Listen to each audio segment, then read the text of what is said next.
Wellness session. Today is our video podcast with Dr. William Walker. We are so happy to have him. And the moderator today is Dr. Sonia Sutherland. Please complete the session eval at the end of the session. The link will be posted on the chat, and also post your questions on the chat as well, as this is a webinar. Thank you, everyone, and please watch our show. And go ahead, Sonia and Dr. Walker. Thank you. Hello, good afternoon, everyone. Welcome again to the video podcast. We're really excited that we have Dr. William Walker with us. And without further ado, we're just going to jump right in. How are you, Dr. Walker? I'm good. How are you? Great, thank you. So we're going to start off with some fun facts about yourself that you would like all of us to know. Well, perhaps my funnest fact for people who are working with our health department is that I came there in 1974, intending to stay for a few years before I went to work overseas, and wow. I ended up staying 50 years. So I became totally in love with the department, the health system. My first longer-term job was out at then the Oakley Clinic, which was a one-room clinic with bed sheets for walls that we intended to stay in for 1 year while a new clinic was built. However, the money for the clinic went away, and we were there for 6 years in a one-room clinic with one bathroom and bed sheets for until 1980. In 1980, I became a health plan medical director, and then in 1983, the hospital had an overnight financial deficit of $10 million.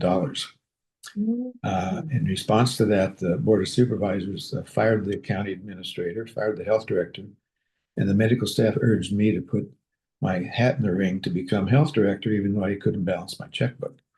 And so we brought in some help, and we got through the financial crisis, and we got through the attempt of some to close the county hospital then. And I stayed on then as medical director and health officer, and became again department director in 1995. So from 1995 as the hospital or the department health director as well as the health officer. And then I retired in 2018, and I'm still doing part-time legislative and governmental affairs work for the county. Wow, what a great history. That's really exciting. So I just have to ask you, since you came in with the plan to just sort of pass through and then go overseas, what was maybe the top thing that made you say, nope, I'm not leaving? Well, I think the top thing was working out in Oakley, which was obviously then farm country, mostly farm workers coming into our clinic at that point, and realizing that this was a one-room clinic with bed sheet walls, which was kind of like working in underdeveloped areas overseas. And if we had this kind of need here in our own county, why not stay and try to fix it? So I think that experience alone meant that I really didn't have to go overseas to serve other populations when we had populations that needed at home. Absolutely. I love that. I always used to tell people I haven't worked as a doctor in third world countries. I focused on the urban third world. So Right. I understand what you're saying. There's Right. a lot of need just right outside our door here. Exactly. So that's lovely. So now tell me, what inspired you to be a guest in our video podcast program? Well, mainly the invitation from you. It sounded exciting. It sounded exciting, and I thought, yeah, that's a great idea. So I decided to do it. Yeah. Well, I'm glad you accepted the invitation. So let's go on. Maybe we'll ask a few other questions, and then we'll see how it was to be how you feel about being the podcast host for today. So we're going to switch gears a little bit. Tell me what's on your playlist right now that you play maybe on the way to work or when you're relaxing at home. Just tell us a little bit about it. My playlist is not too complicated. First, it's a lot of opera, which I'll talk about later, but also a lot of Bob Dylan, Leonard Cohen, Bonnie Raitt, that I listen to both going back and forth to work. But unfortunately, I also used to listen to it while riding my mountain bike with podcasts and and buds in my ears, and I kept turning up the volume, and I think that's what causes me to blow out my hearing. I'm wearing hearing aids right now, so Okay. there are, Okay. there are positives and negatives from playlists. Okay. Well, that's a health tip for everyone. That's a good reminder. Especially the young people, they walk around with the phones in their ear all the time, the earpieces. Right, So right. that's an important health issue. So you're still working as a doctor right now. You just gave us all a little health tips. So thank you very much.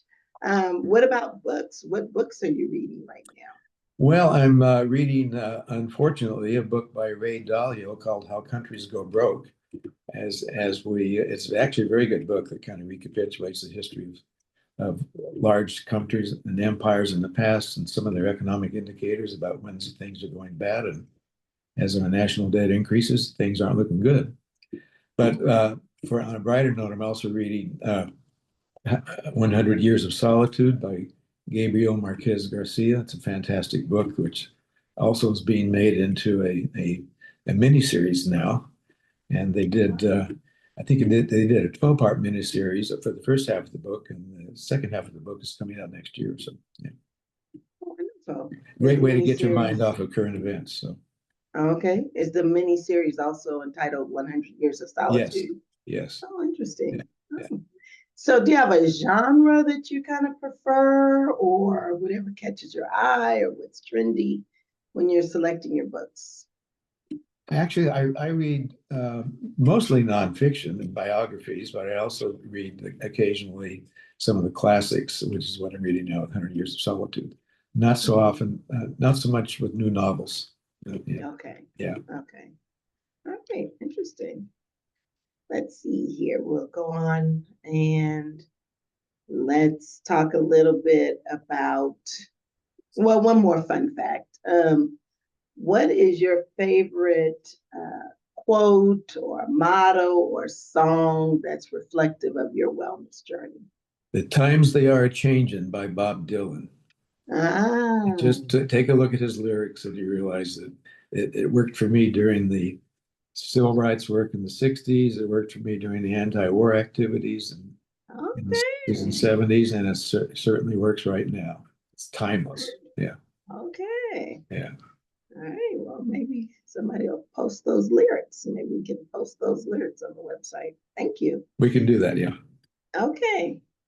Can you share with us a pivotal moment in your wellness journey that kind of really shifted your perspective? We're going to talk a little bit more about wellness. You've had clearly longevity with your clear career.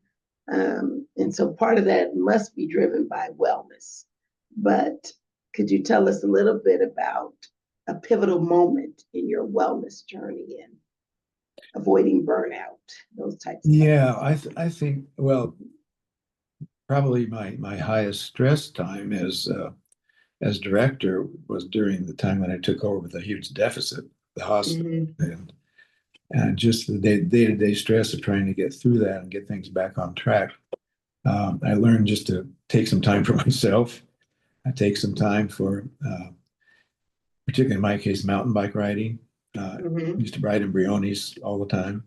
Okay. And particularly did a lot of riding in the evening when I had time with a headlight. And it was really a way to get away from the stress for a while, to get your breathing going, to get back into some physical activity, and to calm down. I think the best word is how to calm down in areas of high stress. And Yeah. I continued to do that. I still ride mountain bikes, and still I also do a lot of swimming in a lake nearby that I live in. So and I attempted a few times to meditate, but Okay. I'm just not a meditator. So Okay. yeah. You know, people often say, you just have to keep trying different things until you find what works for you. And it's Exactly. okay if something doesn't work for you, right? Because you gave it a try. So like you're saying, meditation, maybe that isn't your thing, but you said, hey, this is what a lot of people do for wellness. Let me try it. And Right. you decided not really your cup of tea, but definitely on the list of possibilities. And just sharing that someone else may say, everybody keeps talking about meditation. Maybe I'll give it a try and see if it works for me. So that's Exactly. a good thing. What works, Whatever sometimes what works. doesn't. Whatever works. Yeah. Yeah, absolutely. So you mentioned a little bit about what you're doing now. I'm just going to go back to that. Clearly the stressful demands of that big job. You're in a retirement with part-time and still doing a lot of the work you love. Tell me a little bit about what wellness and maintaining wellness now. Again, what's that really like for you? Yeah. Well, obviously for me, a lot with a big family history of cardiac disease. A lot of my emphasis has been on diet as well. And my wife is really a big help with that. She's very good at dealing with what you eat, what you don't eat, what's healthy, what's not healthy. So I think she helps me stay on track. Okay. So there's the eating part, there's the exercise part, which I talked about, which right now is mostly mountain biking and swimming, not so much, a little bit of walking. I don't do that much walking or hiking in our area.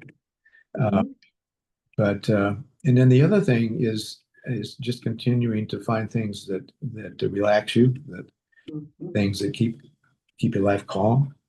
And one of my loves is actually opera. And Yes. I started going to the San Francisco Opera in 1974, and I'm still a season ticket holder. And go to the opera in New York and actually around the world now when I have time to go on vacation. So that's rather peculiar interest, but it's also got a form of kind of seeing a truly classical performance that gets in some of the poignant and meaningful messages of the past. So I use that a lot. My wife, however, doesn't like opera, so I have to go without her, or I have to listen with earphones. So you said this started back in 1974.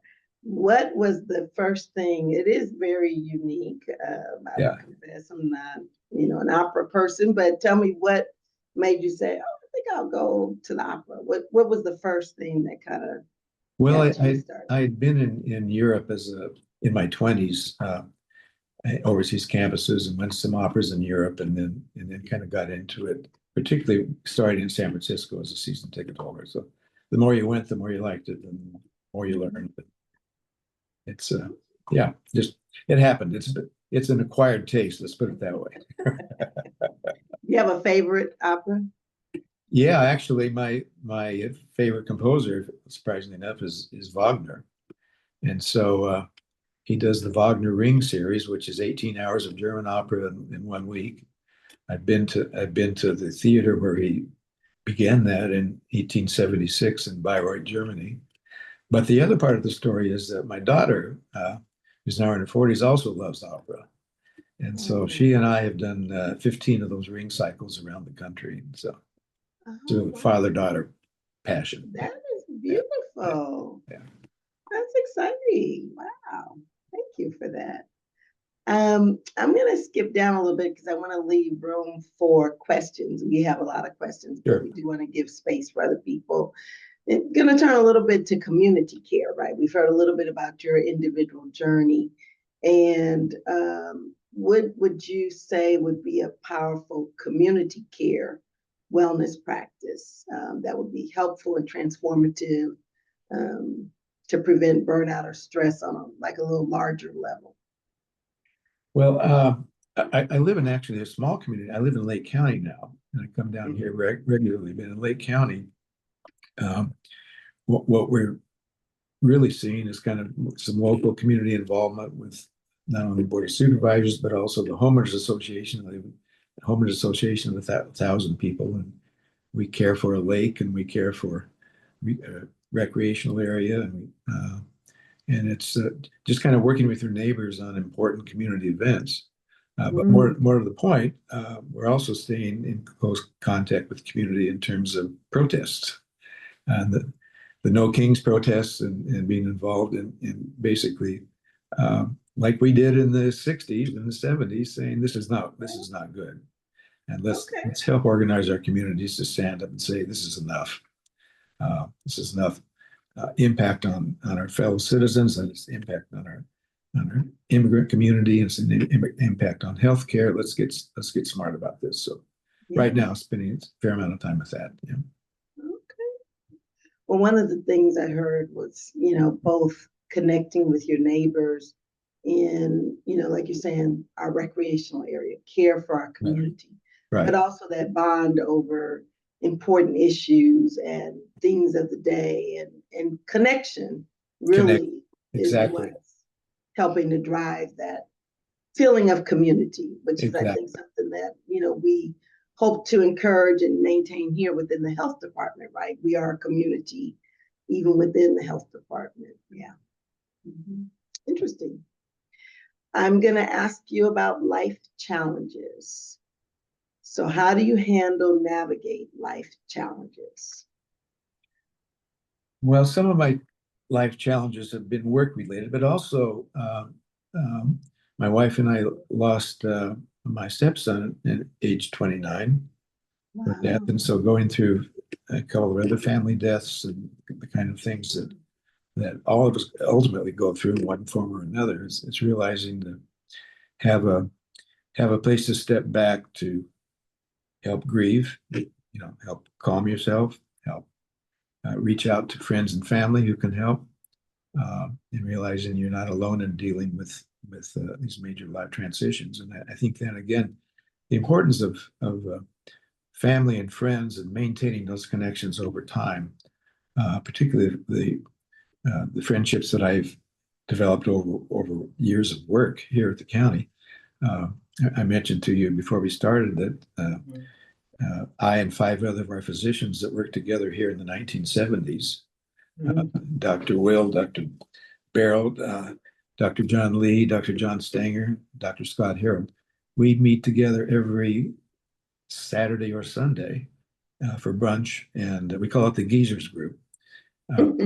But the kinds of conversations that we're able to have for as long as we've known each other and as close as we are still friends are really important. I drive 2 hours every weekend for that, and I think it's important to have an external group of friends that you maintain over years that know who you are, you know who they are, and putting effort into maintaining these connections really helped me with major life challenges as all of us are facing. I just turned 80 this weekend, so congratulations. Part of our group is an organ recital, but we also maintain the kinds of advice for each other that's needed. And interestingly enough, I've been a member of the Contra Costa Health Plan since 1982. Wow. My son was born there, and my wife and I get all our health care there. But I've only had 3 primary care physicians in my entire adult life. Dr. Lee first, and then he retired, then Dr. Barrow, and then when he retired, I now have Scott Karpowitz. So I don't think there's many health systems where you can have that 40 plus years of only 3 primary care physicians, and that's what's extraordinary about our health plan. That is, that's beautiful. Yeah, beautiful. Well, Dr. Karpowitz, your name has now been put out there. Okay, we're almost to the questions here. We're still in the post-pandemic resilience and transformation. So we'll ask for one word. In one word, how did you foster and build your most meaningful post-pandemic resilience and transformation? One word. Admiration for our staff's courage. That was it. Admiration. That was it. Wow, beautiful. It was quite a feat. It was a heavy lift, but done very well. Yeah. Not perfect because it wasn't a perfect time, but done extremely well. Wow. Thank you.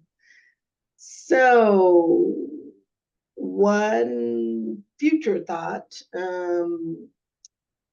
What do you think would be maybe an evolving wellness trend or technology, or something you believe will reshape this wellness journey in this fast-paced world? Kind of future thinking. What do you see? Yeah, future thinking. Yeah. Well,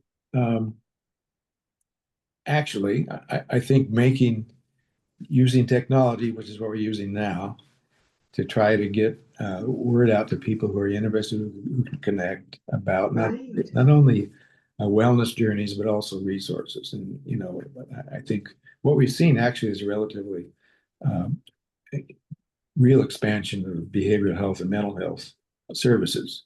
And so some of those obviously have been video, audio, and I think we're learning that reaching people where they are is important. Uh, and so we've done some work from that, in our own institution. So I think using technology to reach people where they are and to touch base with them and to help them with the wellness journey is probably the best expansion mode for the future. Yeah. Wonderful. So finally, what is one takeaway from our conversation that you would like the audience to remember in prioritizing wellness journeys? One takeaway. The times they are a changing, and maintain your connection to your family, your friends, and your community. All right. Absolutely timeless. Yeah. Appropriate any day. Beautiful. Well, let's see if we have any questions. Let's see here. Let me check the questions. Let me check the chat here.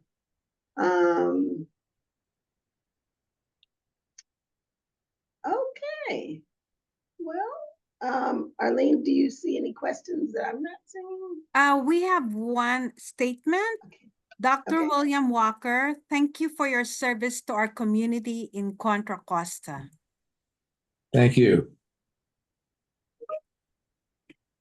This is a question that I would offer because you have had quite, longevity in the system, all the work that you've done. What do you think for newish people who are here, love it like you? I want to see myself go through, the full career. Any advice that, it sounds like you did very well. I'm not saying you didn't do very well, but any advice that maybe you would have appreciated when you first started your journey, love the mission, vision, any advice that you would have for those who are starting out? Well, I think the thing that attracted me to come here to work and to stay was kind of the family atmosphere of working at our institution. I mean, it was a lot of family when we worked in the old hospital, right? In terms of seeing everybody every day, and but that realizing that this is a pretty unusual kind of health system that we have. It's not university academic driven. It's not for-profit driven. It's not even Kaiser driven. It's more like who we are. It's pretty unique. And as I've had contact around the country with other health systems, I've realized how unique we are. To have all of our services in one department, to have a relatively small hospital, big ambulatory care facility. And we are really, really unique in the U.S. and we've set some standards there. So just appreciate who we are as a family and help us encourage that kind of family atmosphere. Excellent. Thank you. I saw someone had a question, and it was a little bit. Let me see. I thought I saw a question pop up here. So, Sonia, do you want me to ask? Yes, I saw Okay. it fly across. So yes, please do. Can you share your advice on balancing your health and prioritizing family, even with a full-time career? Yeah, that's a really important question, and always an issue for health providers who are working regularly, full time, and often after hours and have after hours obligations. It's just put the family in forefront in how you allot your time, both with your family, with your wife and your children, your husbands, your partners, but to realize that you can get caught up, you can neglect their needs, and keep reminding yourself how important it is to devote time to your family and to make time for it. I think there was another one that popped up. That one is about how to maintain the passion Oh, that we you're have, supposed. you Oh, want me to read it? sure. Mhm. Okay. What suggestion would you like to give the current staff so that they could keep the passion and drive for service despite the bleak scenarios we are presented today? Yeah. I think keeping the passion is realizing that no matter how bad things have gotten, and things have gotten bad in the past, there have been threats to close the hospital in the past, there have been threats to insurance availability in the past. We've gotten through some major budget issues. This is a major political issue, and to realize that we'll get through this too. And I think my faith is we'll get through this because given the politics, a lot of red Republican states are going to get hurt bad or worse than California, and that I think we can drive the legislative effort, particularly after the midterms or during the midterms, to make change happen. So realize, all of the bad news we're hearing, first of all, some of it's postponed until after the midterms, in terms of the impact on hospital financing and the impact on some of our patients' Medicaid insurance.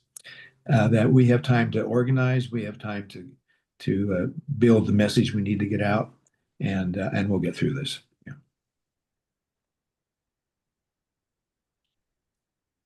Okay.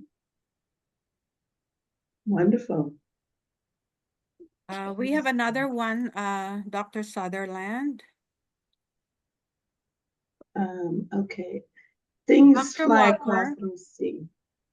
Do you want me to read it? Oh, yeah. That's nice. Dr. Walker, my husband was the lead gardener at the hospital, long hair and a beard, very friendly guy. Always spoke very fondly of his encounters with you on the campus and is delighted that I'm able to listen to you speak on this podcast. Thank you so much. I appreciate that. Very exciting. Well, you've had a long and remarkable career.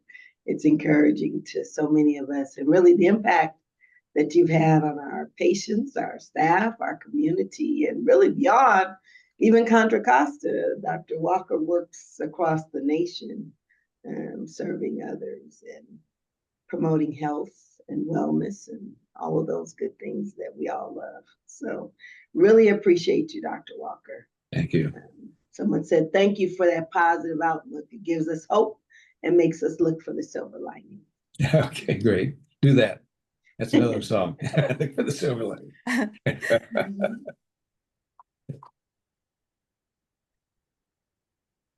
Okay. So we're wrapping up. I think those are the only questions or shares right now. We would like to thank you, Dr. Sutherland and Dr. Walker, for the historical video podcast that we have had today. We were able to have a peek into the history of Contra Costa Health, which we never did. And you have touched our lives from the time of our first encounter at Contra Costa Health Services during our new orientation. New employee orientation. Most of the people on this group, on this chat, have had connection with you, Dr. Walker, and we truly appreciate your presence, and we hope to see you more in the future. Okay, invite me back. Thank you. Lovely. Okay, take care, everyone. Please make sure that you complete the evaluation. The link is posted on the chat right now. Lots of hearts, hand claps, and thumbs up for you. Thank you. Thank you. Thank you all. I normally turn off the recording or the session after a few minutes because of the link to the evaluation.